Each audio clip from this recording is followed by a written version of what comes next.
금요 기도회는 참 귀한 시간입니다. 저희 친구 목사님들이 이제 많이 계실 거 아니겠어요?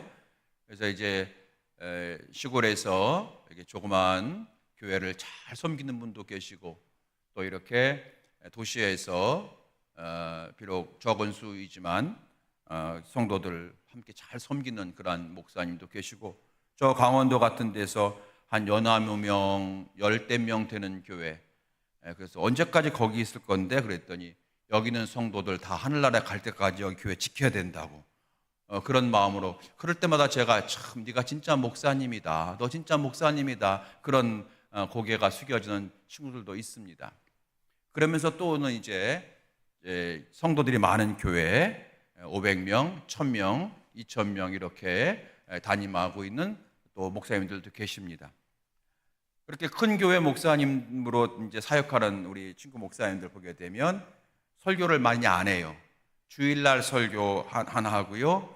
새벽 기도회는, 특별 새벽 기도회는 다 부목사님들이 다 합니다. 물론 저희 친구 목사님들은 본인이 새벽에 인도하지 않아도 늘 뒤에서 끝까지 기도하고 있습니다. 그래서 가끔 제가 앞에서 부목사님들이 긴장해서 원 설교를 제대로 하겠냐 이렇게 얘기하는데, 아무튼 뒤에서 이렇게 있습니다. 그리고 수요 예배는 또 부목사님들이 하고요. 저도 여러분 이제 먼저 섬기던 교회에서 수요일 전도사 또는 이제 부목사님도 계셨어요. 그래서 항상 부목사님들이 수요 예배는 설교를 제가 맡겨서 그들의 설교를 제가 잘 또 코칭도 해주고, 부족하지만 그랬습니다. 그런데 저나 저희 친구 목사님들이 놓지 않는 시간이 있어요. 그게 어떤 시간이냐면 바로 이 시간이에요. 금요 기도의 시간이에요.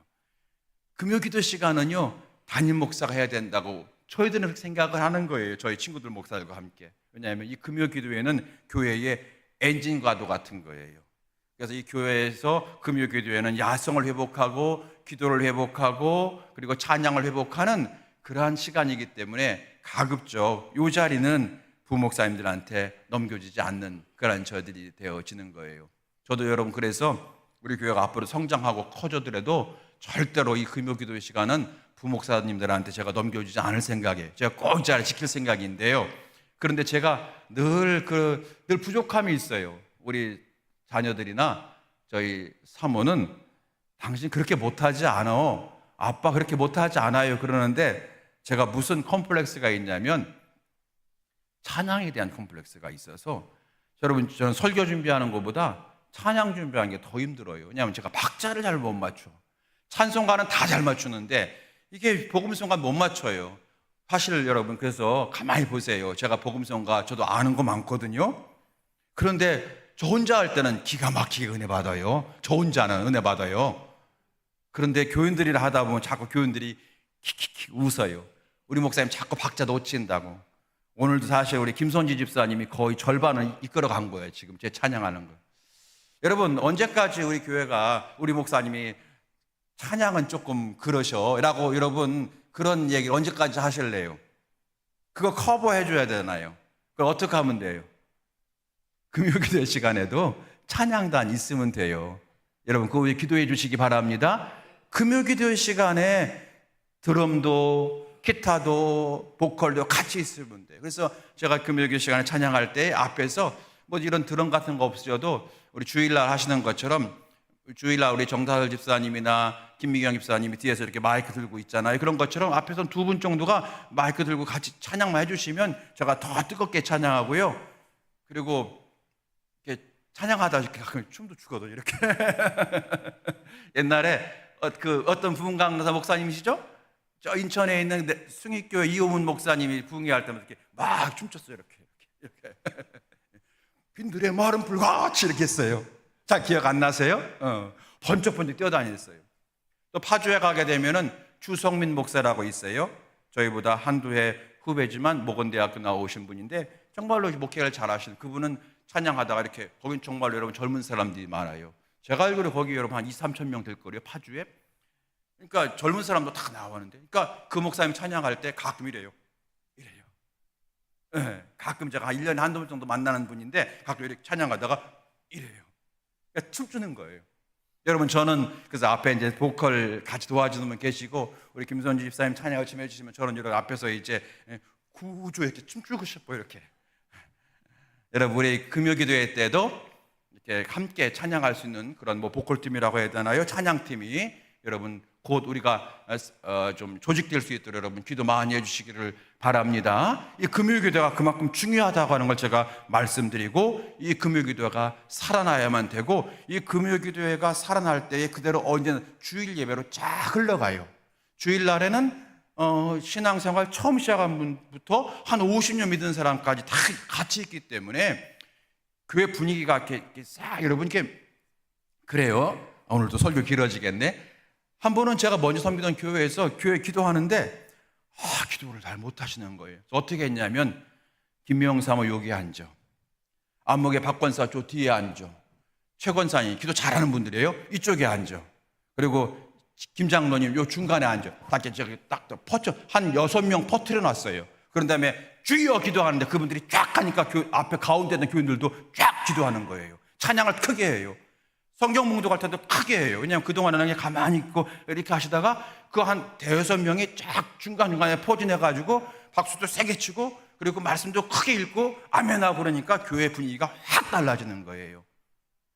금요일날 이렇게 함께 찬양하면서 영적으로 충만한 사람들이 주일날 다 포진되어 있으면요, 찬양 못하는 분이 찬양하게 되고 또 기도 못하게 하는 마귀가 물러가게 되고 하나님의 은혜가 폭포수처럼 임하게 될 줄로 믿습니다. 네, 그런 걸 한번 꿈꾸시고요, 여러분. 하나님 우리 금요기도회에도 우리 찬양팀이 곧 함께 하는 은혜를 주시옵소서. 여러분 기도 많이 해주시기 바랍니다. 자, 오늘 말씀 보겠습니다. 자, 한번 따라합시다. 우리는 기도의 용사입니다. 기도의 용사예요. 성경을 보게 되면 하나님 믿는 사람을 하나님의 자녀, 우리 하나님의 자녀가 되지 않습니까? 자녀라는 표현을 가장 많이 써요. 그런데 자녀만 있는 것이 아니라 뭐도 있어요? 그리스도의 군사도 있어요. 여러분, 자녀와 군사 차이가 좀 있겠죠?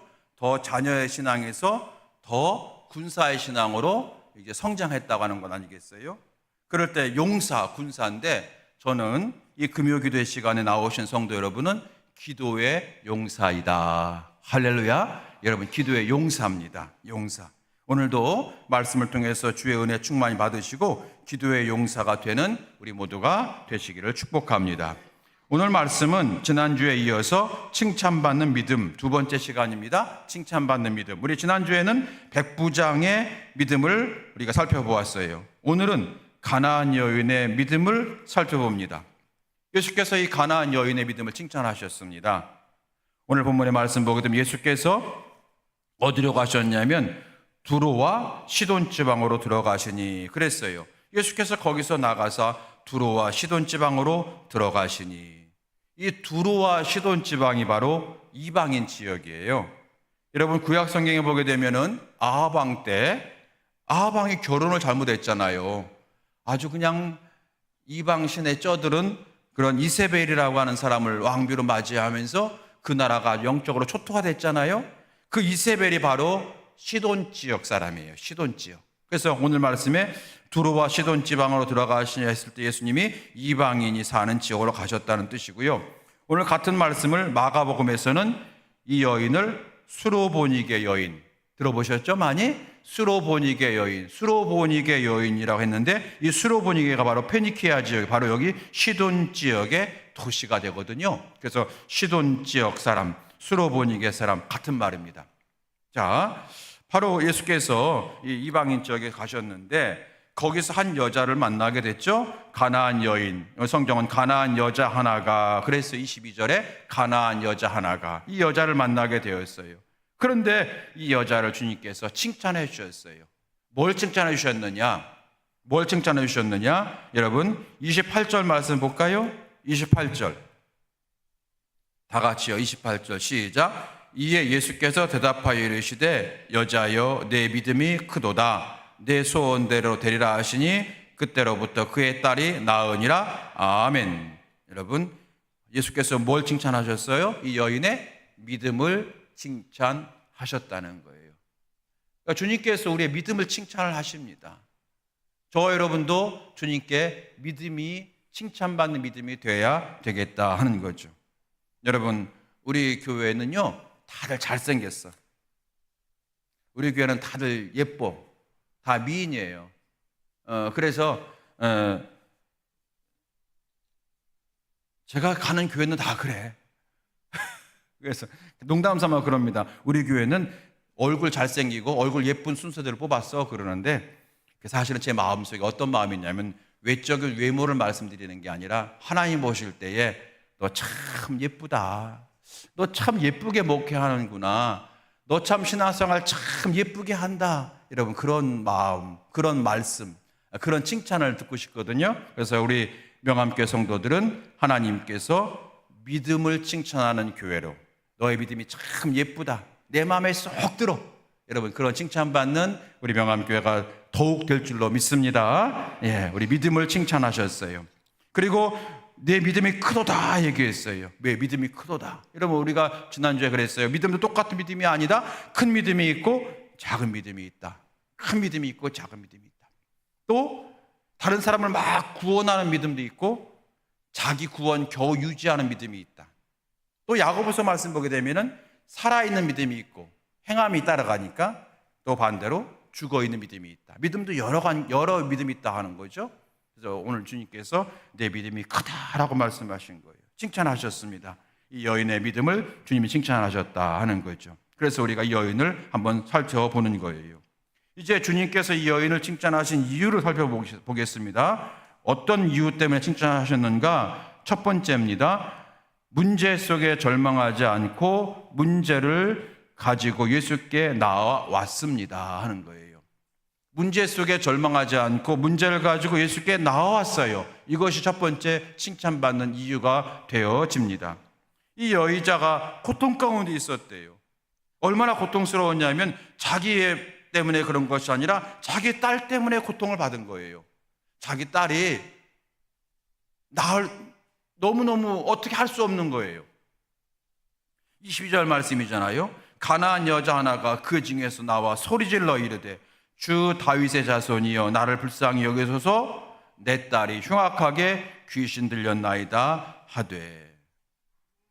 그러니까 이 딸이 어떻게 할 수 없는 거예요. 그 당시에 그 의술로는 고칠 수 없는 정신적인, 마음적인, 육신적인 아주 총체적인 그런 질병 가운데 좀 헤매고 있는 거예요. 그래서 이 여자가 예수 앞에 나오게 된 거예요. 여러분 정말로 문제 없는 인생은 없다는 거죠. 문제 없는 인생은 없다. 그렇죠? 다 문제가 있어요. 제가 신방을 하다 보게 되면요 막 울어요. 왜냐하면 우리 권사님이, 우리 집사님이 겉은 멀쩡하신데 세상 근심 걱정 없이 사셨던 것 같은데 가만히 그 삶의 이야기를 듣다 보게 되면요, 야, 참 힘드셨겠다. 참 고생스러우셨겠다. 듣는 내가 이렇게 힘든데 막상 당한 우리 집사님, 권사님 얼마나 힘드셨을까 하는 생각이 막 와요. 그래서 너무 가슴이 아파요. 가슴이 아파요.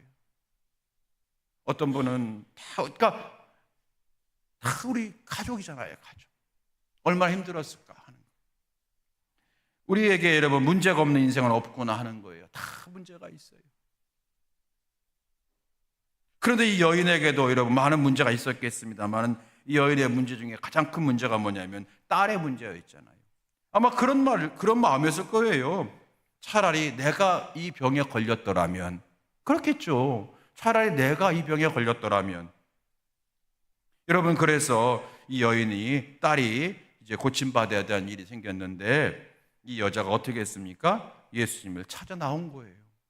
그리고 오늘 말씀 보니까 뭐라고 되어 있냐면 가나안 여자 하나가 그 지경에서 나와서 소리질러 이르되 주 다윗의 자손이여 나를 불쌍히 여기소서, 내 딸이 흉악하게 귀신 들렸나이다 하되 그랬어요. 고쳐달라는 얘기잖아요. 근데 저는 이걸 읽어가면서 참 가나안 여자 하나가 있는데 그 지경에서 나와서, 지경은 지역이잖아요. 단순하게 그 사람이 살고 있는 것이 여러분 무슨 만선리 열매리 그런 지경을 말하겠어요? 지금 여기는 그럴 거예요. 그 마음의 지경에서 나왔어. 마음의 지경에서 나왔어. 다시 말하면 마음의 한계를 뛰어넘어서 주 앞에 나왔다는 거예요. 다른 사람은 나올 생각하지 못할 때 그 사람은 나왔다는 거예요. 예를 들어 다른 사람들은 이러다가 팔자련이 운명이니 이렇게 생각할 수 있는데, 아니야, 주님 앞에 나가면 어쩌면 고칠 수 있는지도 몰라, 그냥 나왔다는 거예요. 어떤 사람들은 나가고 싶지만 체면이 있는데 이래서 안 나가는 이 사람은 아니야, 나갔다는 거예요. 이 지경에서 나왔어. 지경에서 나왔어. 우리 이 지경에서 나와야 되는 거예요. 이 지경에서 못 나오는 분들이 많아요. 제가 신앙생활 하다 보게 되니까. 저도 목사로서 스스로 이 갇힌 그 지경이 있어요. 여기서 뛰쳐나가야 되거든요. 그래야 은혜를 받거든요. 그 다음에 지경에서 나와서 소리 질러 이르되, 여러분 그 당시 여자가 소리 지른다? 이건 있을 수가 없는 거예요. 죄송해요, 여자 성도 여러분, 옛날이잖아. 여자가 더구나 여러분 이때 이 여자가 이 가나안 여자, 이방 여자예요. 이방 여자가 유대인 남자, 예수님은 유대인이잖아요. 유대인 남자한테 소리 지른다? 있을 수가 없는 거예요. 그냥 소리 질렀다는 거예요. 여러분, 이것이 여인의 믿음이 되어지는 거예요. 우리가 문제가 있을 때마다 우리는 다 주눅 들고요, 이렇게 좁아져요. 문제가 있으면 생각이 좁아지고요, 그리고 멀쩡하던 그런데 마음이 좁아져요. 문제가 생기면 그 문제 하나밖에 안 보이거든요. 그러니까 다 마음이 좁아지는 거예요. 이 여인은 그 좁아지는 마음을 딱 터뜨리고 예수께 나왔다는 거예요. 성경에 여러분 항상 그런 말이 있잖아요. 환난 날에 부르짖으라. 고난당한 자가 있느냐, 병든 자가 있느냐, 기도하라. 장로들을 청하라. 주께서 적극적으로 주 앞에 부르짖으라고, 주 앞에 나오라고 말씀하고 있잖아요. 문제가 있을 때마다 여러분 절망하거나 포기하지 말고 하나님 앞에 나오는 저 여러분 되시고, 한 번 나오는 것이 아니라 계속 나오는 그런 우리 모두가 되어지길 축원합니다. 기도의 자리로 나오셔야 되는 거예요. 찬양의 자리. 여러분 바울과 실라가 감옥에 있어 어떻게 했어요? 하나님을 찬미하며 죄수들이 듣더라. 얼마나 크게 여러분 찬송했으면 죄수들이 다 들었대요. 여러분 이것이 우리 성도들이 살아가는 방법이요, 주님이 기뻐하는, 기대하는 우리의 모습이 되어지는 줄로 믿습니다. 여러분 요즘 어떤 문제가 있습니까? 어떤 문제가 여러분을 지금, 여러분의 마음을, 여러분의 육체를, 지금 여러분의 정신을 움켜쥐고 있습니까? 왜 우리가 거기에 끌려가야만 됩니까, 여러분? 그 문제 해결하지 못하는 분이 예수님이라면 우리가 어떻게 예수님을 믿을 수가 있나요?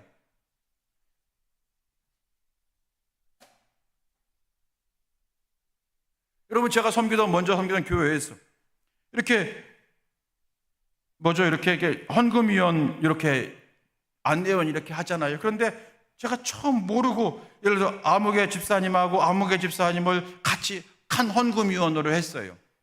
먼저 섬기던 교회에서는 헌금위원 두 분이 이제 가운 있고, 두 분이 우리 한 분이 나오시면 두 분이 나오시거든요. 두 분이 나오시는데 나중에 그래요. 회의하는데 목사님한테 말씀 안 드렸어? 서로들 막 그래요. 그래서 내가 뭔 얘기예요? 그랬더니 예, 목사님 아무개 집사하고 아무개 집사가 사이가 안 좋아요. 그래서 둘 같이 이렇게 묶어 놓으면 분명히 한 분 안 한다고 그럴 거예요. 그러더라고요. 그 말 듣는데 제가 얼마나 속상한지. 근데 어떻게 해요? 뭔가 이유가 있겠죠. 그래서 제가 이제 신방을 했어요. 그런 다음에도 말을 못 하겠어.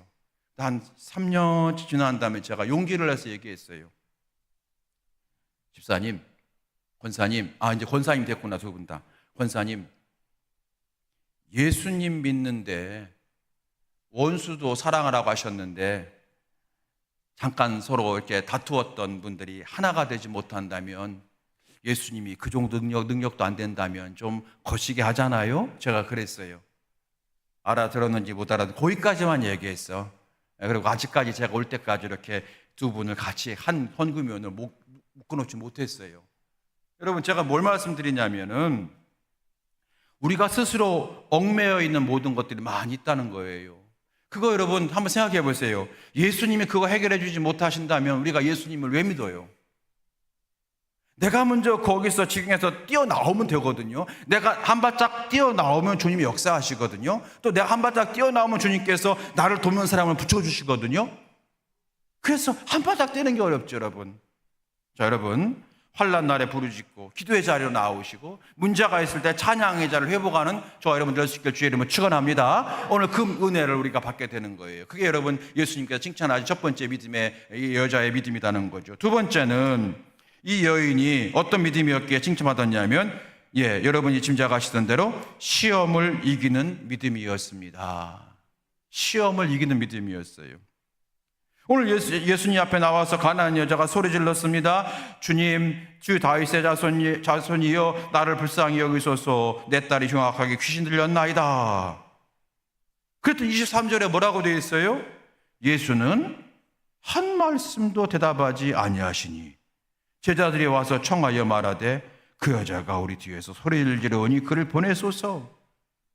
예수는 한 말씀도 아니하시니 무반응을 보인 거예요. 얼마나 여러분 속상하고 얼마나 창피하고 얼마나 수치스러웠겠어요. 여자가 남자를 부르는 게 여러분 쉬운 게 아니에요. 그 당시에. 더구나 여러분 이방인이 유대인. 그때 여러분 유대인들은요, 우리는 율법을 가진 사람이야. 그래서 이방인들을 되게 무시했어요. 막 이방인 가운데 권세가 있고 돈이 있고 이런 사람이라도 그 앞에서는 굽신굽신하지만 속으로는 저런 하나님 모르는 것들, 율법도 없는 것들, 소위 선민사상 가득 차 있었어요. 여러분, 그래서 이 제자들이 말합니다. 예수님, 저 가나안 여자가 지금 딸 고쳐달라고 소리 지르는데 못 들으셨어요? 예수님 한번 좀 봐주세요. 그래야 마땅하잖아요, 제자들이. 예수님, 저 여자가 소리 지르는데 예수님 한번 좀 안수해 주시죠. 그래야 될 거 아니겠어요? 그런데 제자가 뭐라고 했어요? 그 여자가 우리 뒤에서 소리를 지르니 그를 보내소서. 무슨 말입니까? 쫓아낼까요? 이런 말이에요. 쫓아낼까요? 왜요? 예수님 12제자도 다 유대인이잖아요. 그러니까 이 여자가 예수께 나와 소리 지를 때 사실 12제자들은 저는 유대인이 아닌 여자가 왜 소리 지르고 난리야? 무시한 거예요. 그런데 예수님은 늘 모든 사람을 사랑하니까 세리도 창녀도 다 품으시니까 말은 못하고 가만히 있다가 예수님이 아무 대답 안 하시니까 옳거니 예수님도 유대인이니까 이방인들은 무시하는구나. 그래서 쫓아내자. 예수님도 우리가 똑같은 마음이야. 그래서 제자들이 주님, 저 여자가 소리 지르는데 그를 보내소서. 이 말은 우리가 쫓아낼까요? 이렇게 말하게 된 거예요. 그런데 우리는 알아요. 예수께서 이렇게 무반응 보이신 것은 의도적인 행동이었다. 어떤 의도? 예수님은 지역적, 인종적, 민족적 결코 차별하는 분이 아니시잖아요. 사랑 끝자체죠. 그러면 예수께서 아무 소리 안 하신 것은 의도적인 행동이셨다. 예수님의 숨은 의도가 있다는 거죠. 어떤 의도예요? 믿음을 키우기 위한 의도라는 거예요. 그러니까 예수께서 구약성경에 하나님께서 아브라함에게 이삭을 바치라고 하는 것도 의도적인 행동이었잖아요. 그걸 통해서 아브라함의 믿음을 키우시기 위한, 열국의 아버지로 키우시기 위한 그런 의도적인, 소위 말해서 테스트요, 훈련이요, 교육이잖아요. 오늘 예수께서 이 가나안 여자의 믿음을 키우기 위한 거예요. 믿음이 자녀의 믿음에서 용사의 믿음으로, 작은 믿음에서 큰 믿음으로 키우기 위해서 의도적으로 하나님께서, 예수께서 이렇게 반응을 안 보였다는 거예요. 우리 여기서 집중해야 됩니다. 그래서 예수께서 이 여인에게 아주 시험들 만한 반응과 반응을 하세요. 무반응을 했잖아요. 아무 대답도 안, 얼마나 기분 나빠요. 차라리 오늘은 피곤해서 못 고치겠네, 뭐 이렇게 하면 그러면 다음에 올까요? 그럼 그 얘기라도 할 텐데 아무 대답이 없으니까 나는 무시하는 거야, 뭐야. 더 상처받을 거예요. 그렇죠? 그런 다음에 24절에 보니까 예수님께서 이렇게 말씀하십니다. 24절, 예수께서 대답하여 이르시되 나는 이스라엘 집에 잃어버린 양 외에는 다른 데로 보내심 받지 아니하였노라 하시니, 이렇게 말씀하시고, 이게 한마디로 말하면 이겁니다. 나는 이방인에게 관심이 없어, 이 말입니다. 나는 이스라엘 백성들, 이스라엘 민족들에게만 관심이 있지 너같이 이방인에게는 관심이 없어 라고 말하신 거예요. 얼마나 이 여인이 놀랄까요? 얼마나 이 여인이 부끄러웠을까요? 얼마나 이 여인이 수치스러웠을까요? 괜히 얘기했다, 괜히 왔다. 그런데 여러분 25절 보니까 그 다음 여자가 어떻게 반응해요? 25절, 여자가 와서 예수께 절하며 이르되 주여 저를 도우소서. 여러분 이 상황에서 여러분 같으면 예수님께 절했겠어요?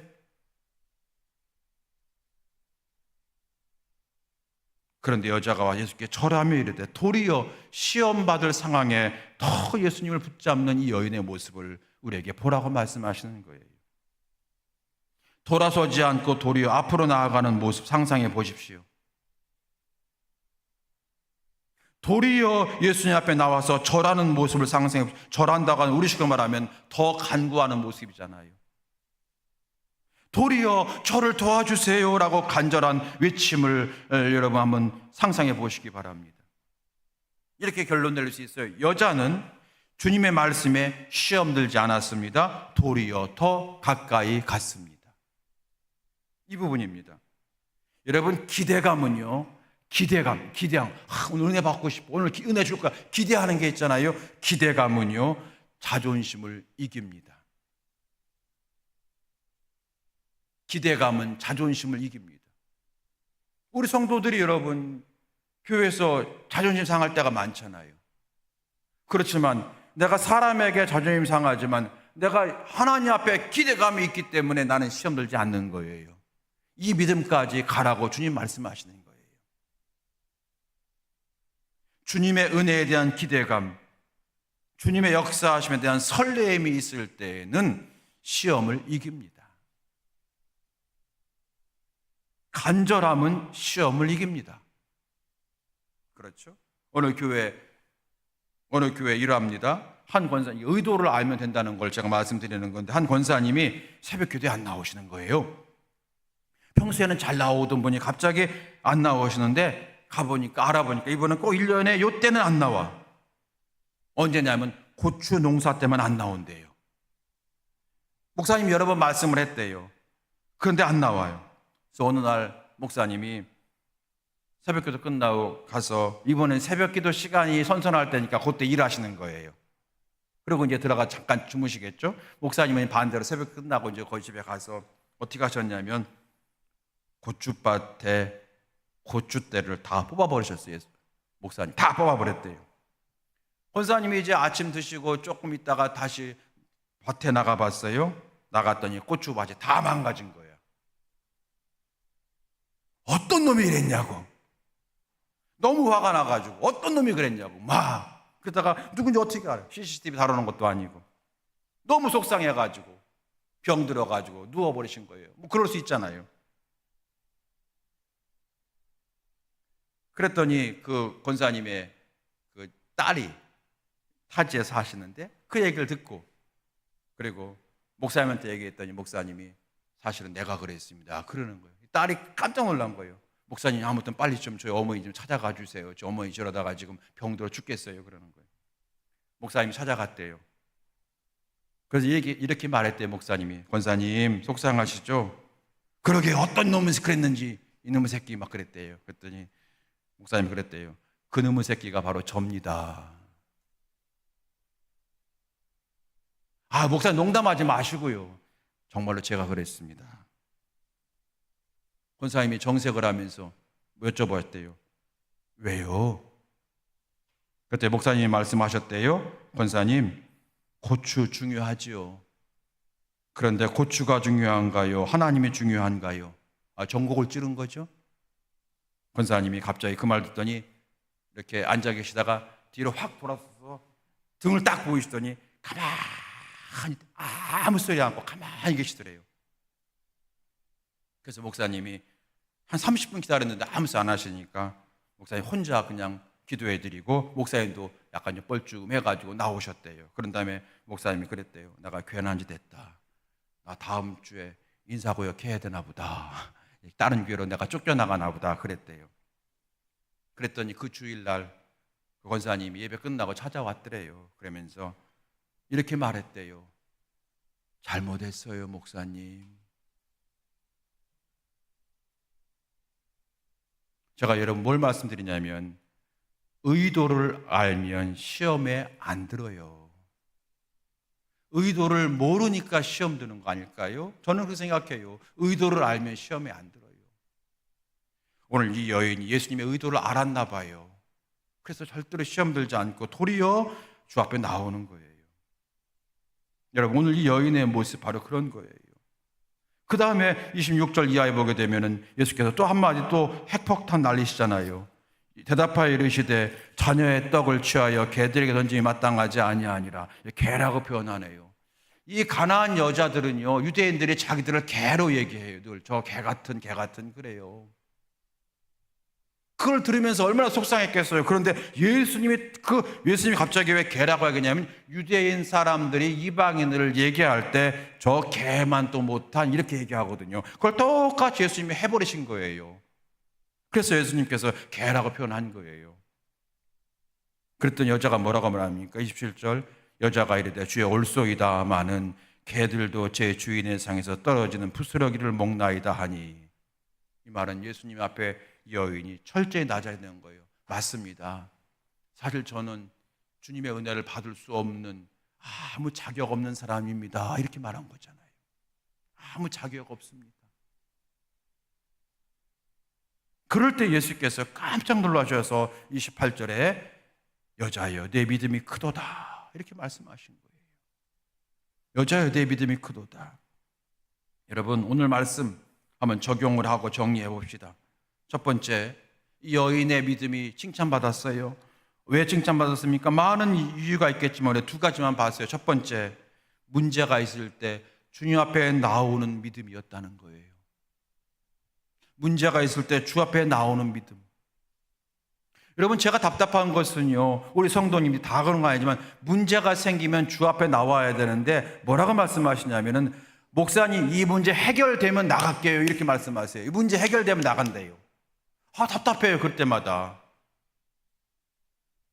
문제가 있으면 주님과 함께 상의하고 주님께 매달리고 주님께 해결받아야 되는 거지. 세상적 방법으로 해결하고 나오면 주님이 기뻐하시겠어요? 여러분, 그래서 문제가 있으면 주여 앞에 나가는 건 당연하지 라고 하는 것 같지만 사실은 안 그래요. 성도님들이 제가 30년 목회하다 보니까 정말로 나오지 못하세요. 문제가 있어서 못 나온대. 여러분, 문제가 있을 때 주 앞에 더 가지고 나오는 자가 진짜 주님께서 칭찬하시는 믿음의 사람이 되어진다는 사실을 꼭 기억하시기 바라고요. 두 번째는 주 앞에 나올 때 시험들 상황이 올 수 있다. 그때마다 주의 사랑 의지하며 시험을 이겨라 라고 하는 거예요. 주께서 말씀하셨잖아요. 겟세마네 동산에서 기도하신 다음에 베드로와 제자들에게 시험에 들지 않게 깨어 기도하라. 일어나 기도하라. 그만 자라. 시험에 들지 않게 일어나 기도하라. 여러분, 시험 들었다고요? 여러분, 날마다 시험 들 수밖에 없는 상황이에요. 주님께서 이 땅에 교회를 세우신다고 마태복음 16장에 말씀하셨습니다. 베드로의 고백을 들으시고 내가 이 땅에 교회를 세우리라. 그런데 뭐라고 말씀하셨습니까? 음부의 권세가 이기지 못하리라. 기억나시죠? 음부의 권세가 이기지 못하리라. 여러분, 이 말은 무슨 말입니까? 교회에 천국의 열쇠가 있다고 하는 거고, 두 번째, 동시에 교회에는 음부의 권세가 쳐들어온다는 얘기잖아요. 음부의 권세가 이기지 못하리라 했으니까 음부의 권세, 우리가 여러분 해석하면 그냥 쉽게 생각하면 사탄 마귀가 항상 우리를 흔든다는 거잖아요. 내가 예수 믿으니까 막 흔들어. 목사님이 나를 흔들어. 장로님이 나를 흔들어. 권사님 말 한마디가 나 대신에 흔들어 버렸어. 물론 여러분 그럴 수 있어요. 그러면 안 되는데, 그죠?